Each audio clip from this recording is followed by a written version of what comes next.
8月12号到14号，俄罗斯军队2024论坛在爱国者公园举行。非洲国家马里国防部长萨迪奥·卡马拉出席论坛。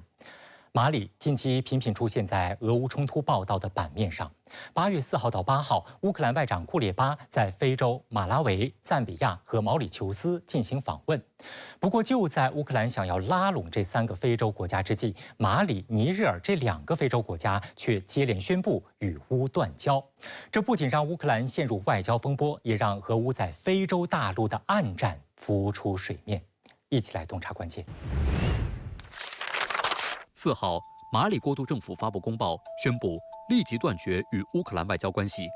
2天后，非洲国家尼日尔也与乌断交。按照马里过渡政府的说法，与乌克兰断交是因为乌国防部情报总局发言人尤佐夫日前发表了颠覆性言论，承认参与了图阿雷格反政府武装对马里政府军的袭击，导致数十名马里士兵和俄罗斯瓦格纳集团的雇佣兵丧生。10几年来，马里政府一直在打击该国北部的各种叛乱活动。2020年，马里政府主动向俄罗斯瓦格纳集团寻求帮助。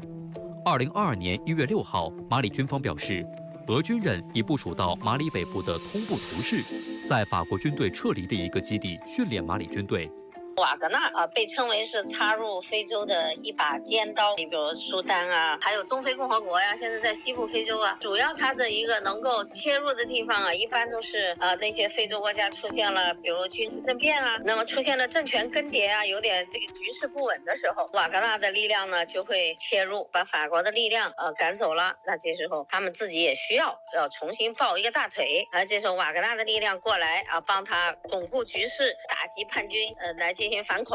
根据被泄露的美国国家安全局文件，乌克兰国防部情报总局局长基里洛·布达诺夫从2023年起就在策划在马里对瓦格纳集团发动袭击。一些深入了解袭击情况的安全分析师表示，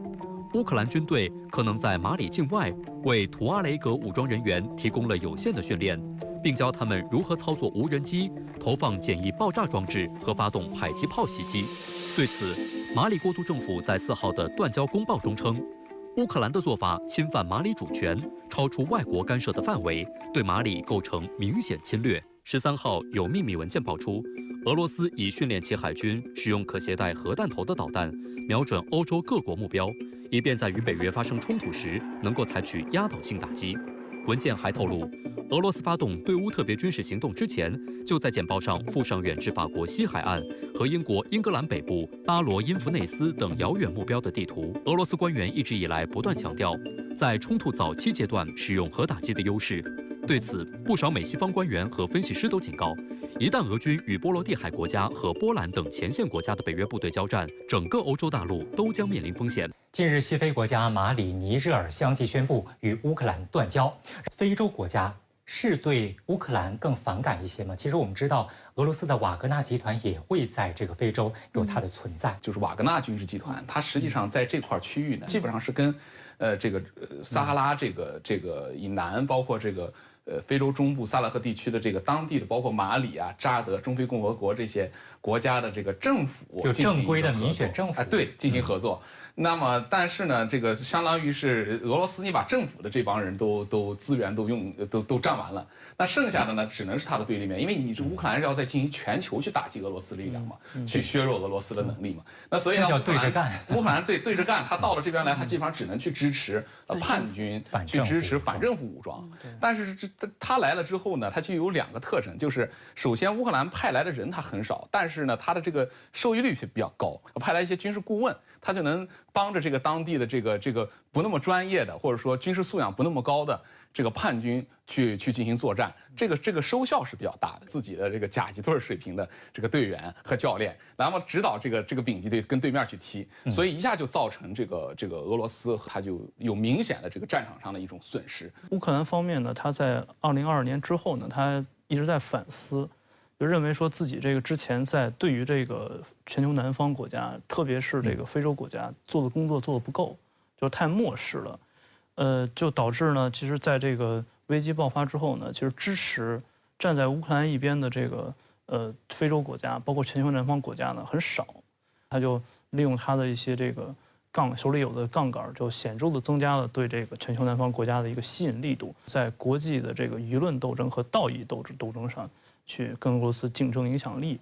还有一个方面呢，其实就是它策应美国和俄罗斯对这个全球南方国家的争夺。我们说其实那个美国在近年来，它其实是显著降低了在非洲地区的一个军事存在。它撤出这些基地呢，就是很快就被俄罗斯的这个特别是瓦格纳武装接管了。对，这个其实对美国来说呢，是一种很大的一种战略威胁。实际上，在非洲的博弈的背后，也是美俄之间的较量。是的，是的，普京早前就曾表示，如果西方不断军援乌克兰，俄罗斯也可以向美国的敌人提供武器装备。那日前有报道说，普京下令向也门胡塞武装派遣来自格鲁乌精英特工组成的特殊部队，协助胡塞武装打击西方船只。怎么来看这个俄乌冲突是要产生外溢效应了吗？俄罗斯呢，通过这样一种外线战略去投入有限的资产，其实都能够不成比例的，或者说以较大比例的去消耗美西方的这个战略精力和他们的战略资源。他在这儿只要点一点点火，美西方就可能得运加倍的水去来浇。这个俄乌军冲突它外遇到与地区安全局势有关系，与地区的地缘政治有关系，对，联动起来，而且呢还外移到了这个全球的这个能源危机啊、粮食安全危机啊等等。所以说总体来看呢，实际上就反射出了这个全球的这个大国的这种博弈的激烈性。乌克兰此次越境袭击俄罗斯库尔斯克州，被认为是俄乌冲突爆发以来乌军首次派出大规模地面部队对俄领土发动的袭击。有人说，乌军这次的突袭行动是想在俄境内开辟第二战场，您看到了这样的迹象吗？种种的军事迹象还没有，就是能够说明他要在开辟第二战场。乌克兰是有短板的，他如果真正的开辟第二战场的话，他现在本身在战场上的这种战损是非常厉害的，他没有那么多的人。但是呢，乌克兰为什么要这样做？我觉得他有3个目的，就是要打3场战，一场战就是心理战。他突然趁虚而入，造成这个俄罗斯国内的政治和这个社会的这种压力恐慌。第二个呢，我觉得就是打的一种就是减压战。在这个乌东整个战线上，俄罗斯现在是占有绝对的主动权，所以乌克兰压力非常大。他实际上呢，就是想推动俄罗斯把这个乌东的这个兵员调到这个现在开辟的这个库尔斯克战场上去。第3站呢就是谈判战。谈判怎么才能坐下来谈呢？如果战场上拿不到的，谈判桌也不可能支起来。乌军发起这次突袭行动之后呢，俄罗斯方面也是紧急的调兵应对啊。那在前方的这个乌东战场，双方会有一个什么样的兵力上的影响吗？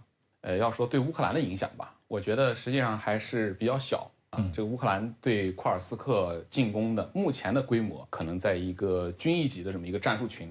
那么这支部队，它从它要筹划到直接到进行进攻，那整个这个过程呢，可能说我们说至少需要2个月的时间。也就是说这些部队实际上早都已经脱离他们原有的这个作战位置。那么在这个过程当中，乌东的这个战场实际上也没有说我们说发生巨大的变化。对于俄罗斯这边来讲呢，它所采取的应对的这个步骤依然是把这个俄军在乌克兰前线原有部署的这些部队作为它的一个主要的应对这样一个支撑。库尔斯克战役如果要是进一步的激化的话，也有一种趋势，可能俄罗斯要采取全面的动员，因为俄罗斯不可能仅仅的去调动乌东4个州的这种兵力，它还会就是加强全国的这种征兵，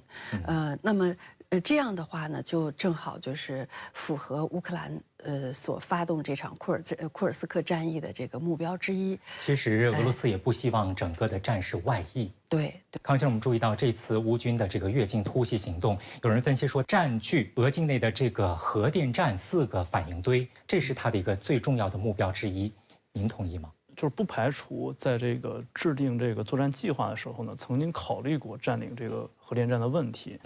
但是俄军现在他从这个乌东前线也是抽调了部分的这个精锐的兵力，来加强它的防御。所以说现在乌军再去这个强攻或者夺取这个核电站，它在这个突然性上已经丧失了。如果说从乌方的角度来看的话，就是保持这个核电站受威胁这样一种状态，比这个把核电站真正拿到自己手里边可能更划算。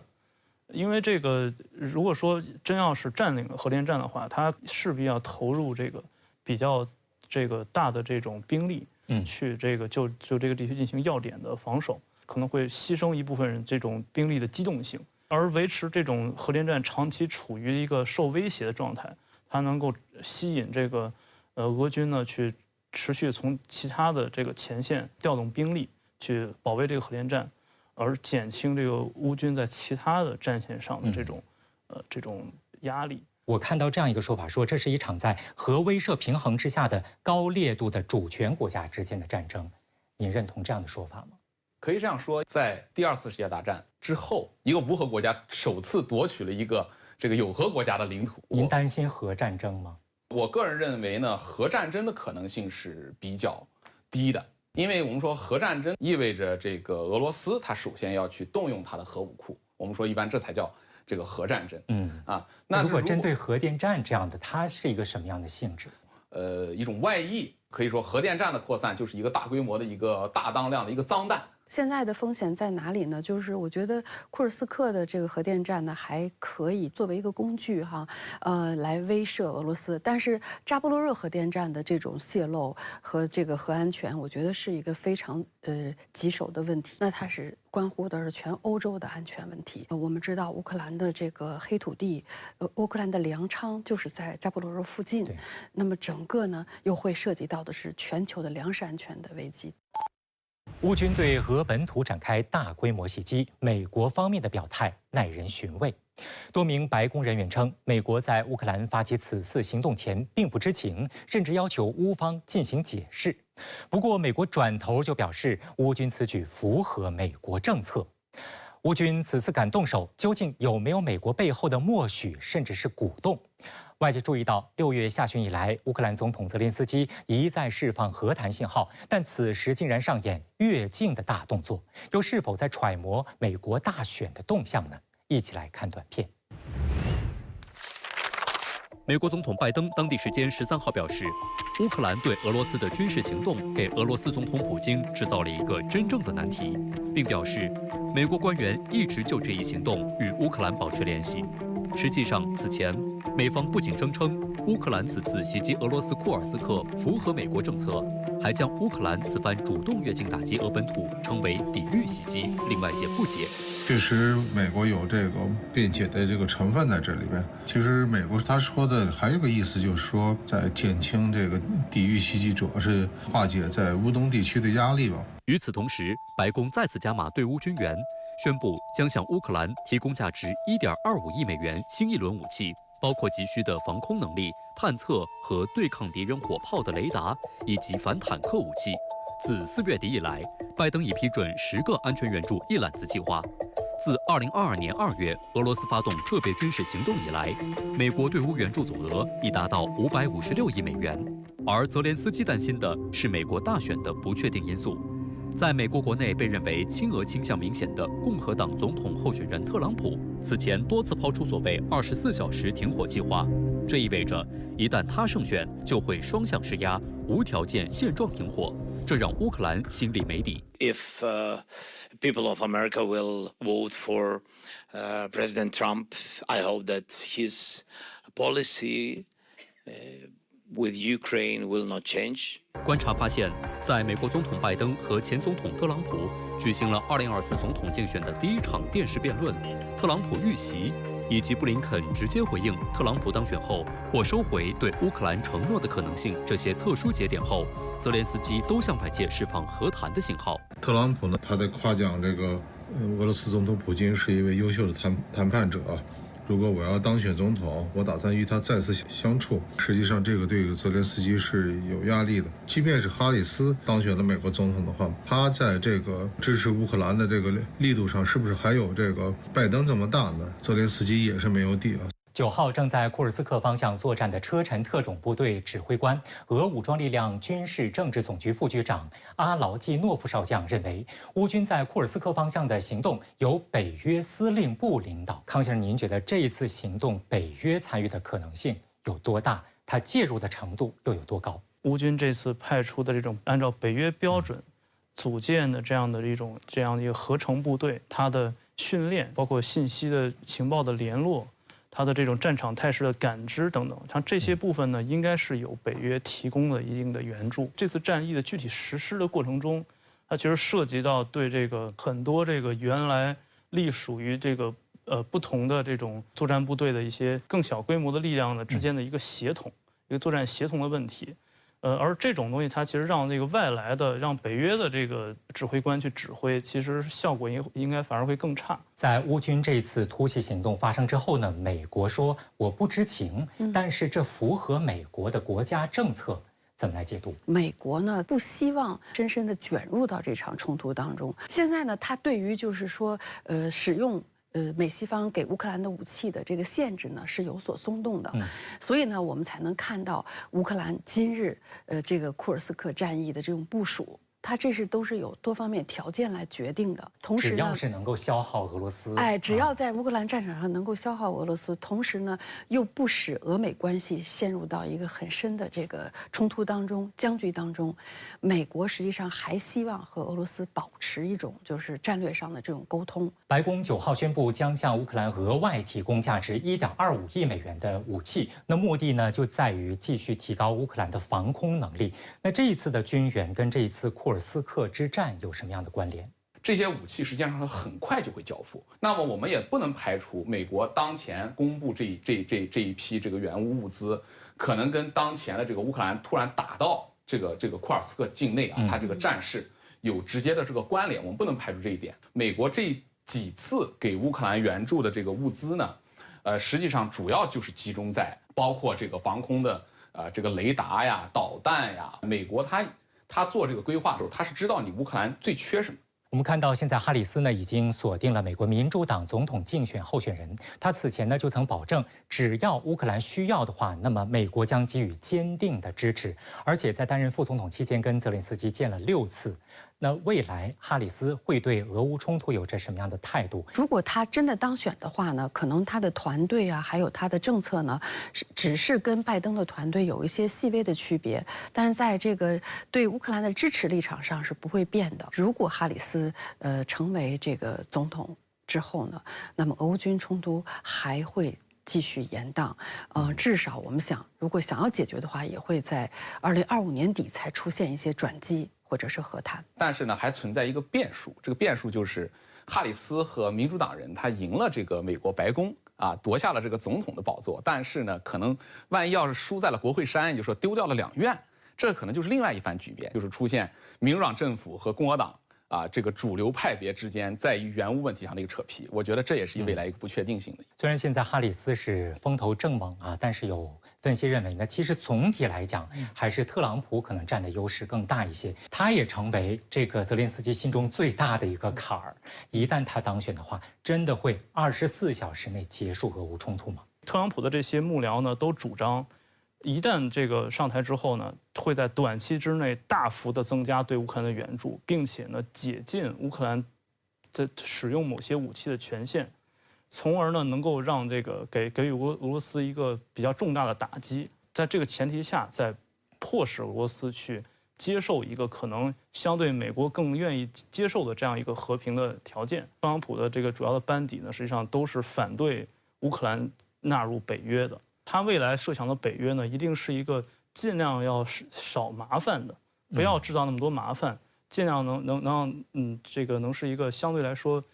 比较平静的北约。怎么来看俄乌和谈的可能性和矛盾性？和谈的可能性呢，在于国际社会，尤其是第3世界国家、全球南方国家，包括中国在内，提出了和谈的一些原则，就是说世界有这种和谈的这种和平、渴望和平的力量在推动和谈。都说要形成合力。俄乌的这个